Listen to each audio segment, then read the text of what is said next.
layer is finished there, and you can see the lights are hidden in that in-between layer. We're Jennie and James, two Canadians from the opposite sides of Canada who met in Whistler in 2015. This is where our van life journey began, with our first and second camper vans before moving abroad.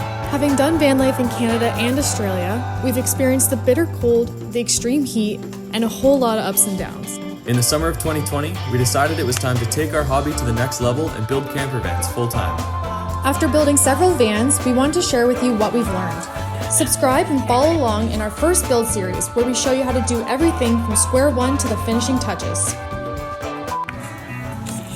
Alright, so there's been a little time since we've touched the cupboards, but I'm back at it now, and what I've been doing is just polyfilling this edge here, because we're going to paint these pretty soon, so we want to make sure that everything here is all filled in and looking consistent. So then once that's all dry, we're going to give it a sand, we're going to paint everything, and then I also wanted to make sure that I have these end caps in. So what I've just done for that side and the other end is I've made little cardboard cutouts just out of an old box, and then I've used that to sort of trace around the edges and slowly cut out to the shape I want. So this is the other one.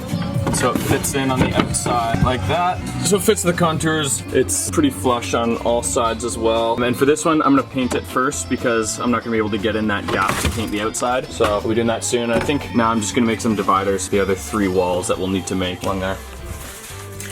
Good afternoon. So James and I have been working pretty much all day just painting. We did a second coat on our walls. We were going for a white wash just to have like a little bit of contrast with the upper cupboards and the cabinets and everything, but it ended up being pretty solid but still kind of a matte color. Also, we ended up filling a little bit of polyfiller all the holes that were from the nail gun, and it just looks so much cleaner. It looks super fresh, and we're so happy with that. Looking good. And we also gave a couple coats of paint to the outside. So we're doing tongue and groove here. We're gonna have a little trim piece here to finish up the edges nice. And then we chose a kind of cool gray color for the inside of this trunk, the start of our U lounge. And now we're just starting a new project, or at least getting into it. Got some new hinges from Amazon. So we've got some scrap wood here. We're just trying to like kind of mimic our upper cabinet so that we don't ruin it while trying to figure this out. We can just do it on the scrap wood first. You can actually just screw right into your piece. It's just like a flat mounting bracket. So they should be a lot simpler to use than the other ones. So we'll see how that goes.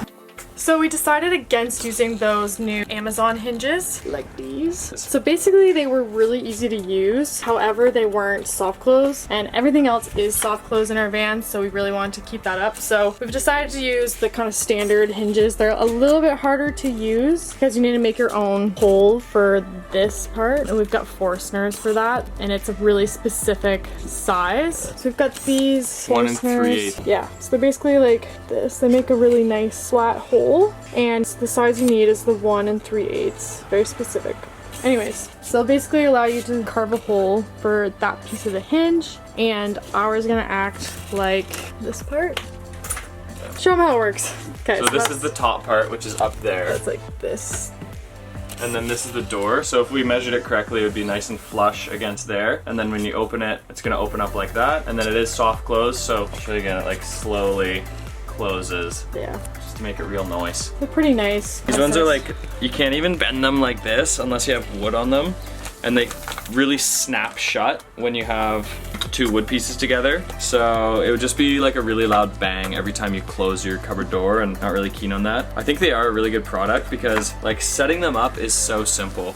Basically, all you need to do is make sure that one of these edges is right up against the edge of the piece of wood. So if this was your door, you're gonna want that edge against the piece of the wood, and then this is your support on the top, vice versa. Like you can put them either way and it still works, and all it takes is screws. So you don't need a Forstner set. Pretty You don't simple. need to like make any holes. So if you don't care about soft close, this is like actually a really cool product. And then the ones we ended up going with are the Richelieu ones. So these are the Euro style inset. So it's inset's just the way we have our cupboard set up. Inset is this. They sit underneath. So the way the hinges are designed, it kind of like comes out and over. So that's that style basically. But you could also have your door faces covering this piece. That's not how we have it because we don't really have room on our ceiling for that, since our ceiling comes flush with that.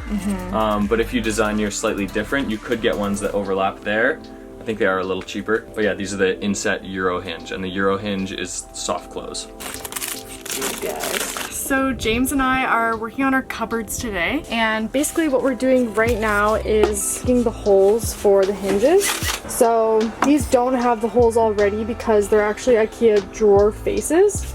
And we just chose to do the drawers just because it fit our dimensions of our cupboards better. So it looks like this to fit their own system, but we're basically just making our own holes so that we can have our own hinges with an inset cupboard. Okay, so what we're using to make the holes is one of these Forstner bit sets. I think it's an 1 3/8, very specific. But that's what you need for these guys here. Just to summarize, the key things you need to keep in mind are the distance this way on your door. So this is gonna be the top of the door. And basically I just measured up 1 inch and then made my mark there. And then in order to get the same distance from the sides on either side, we basically just picked a length that we thought would work. Obviously you don't want them both right in the center. We didn't want them right on the edge too, because they might be overlapping with the holes that are already there.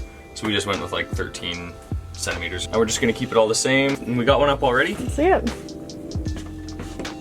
So there she is. Nice, yeah, looks good. So we ended up having to make a few small adjustments, which the instructions also give you. They just have like these screws that you can, basically shows like how to move it up a little bit, how to move it down a little bit, right, left, and you can make those kind of fine adjustments. And so it was touching a little bit at the top, and we just did that, and it's looking good. Yeah. Obviously, we are not doing blue cupboards, this is just a sticker. And so over here, this might give you a better idea of what the inset style is. So this is the top support beam that we have, and this is sitting underneath it. And then opening it up there, you can kind of see what the hinge looks like. So just for a little update, just got all 4 cupboard doors on. They're looking good. Nice and blue. So we did 36 by 15. So they're pretty big doors, but I think they're looking real clean. Starting to close it off. Yeah, it makes it look a little more polished. So our last one actually does have a bit of a lip here. So we discovered our last post is actually a bit warped. So we're actually just gonna take our angle grinder with like a sanding pad, smooth that out a little bit. It looks like it needed a little bit of sanding anyways. So yeah, so we're just gonna adjust that and then it should be all good. Next up, we got these thingies. These are, I don't know, the same company, I don't know what they're called, but they're the hinges that will keep the doors open once they are open. It's called a Duo Flap Stay. Yeah. So basically how it's gonna go is we're just gonna put one piece on the post and one piece on the door, and then when it closes, it will, kind of hard to show, but it'll just fold and tuck away in the cupboard. Yeah, so you can like tighten it so that it holds it open, but then it still shuts with a little bit of force. And then we've got the soft close on the other hinges, so it's really nice. So anyways, we didn't read the instructions at first, but we should have. We did. James chose to not listen to them. I didn't. Whatever. Because I'm a silly reason. Okay, anyways, the one thing I did listen to about the instructions was to have this face showing, so have them go on like that, but that wasn't working because when they were closing, these two pieces were hitting and it wouldn't shut fully, so you need to flip it around that way. If you're gonna have it on the right side at least. Yeah, so it's like nice and flat. And that's the other side. So you need that side showing. We're putting it on the right side of our cupboards. We've measured out our distances here and down here.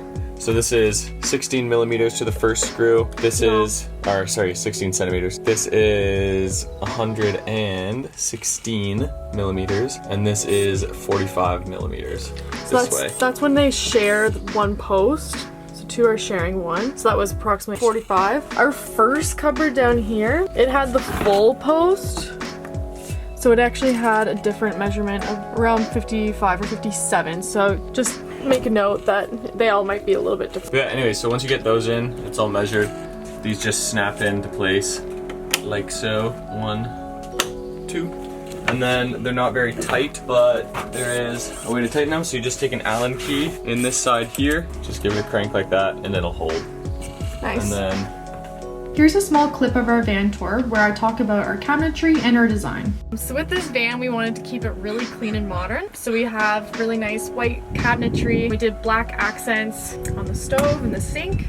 We just wanted a really nice and modern color palette. So I hope you liked our style and our design, and thanks for watching our video. That's it for this one. Thanks for watching, and we'll see you in the next one where we teach you how to connect Renogy solar panels.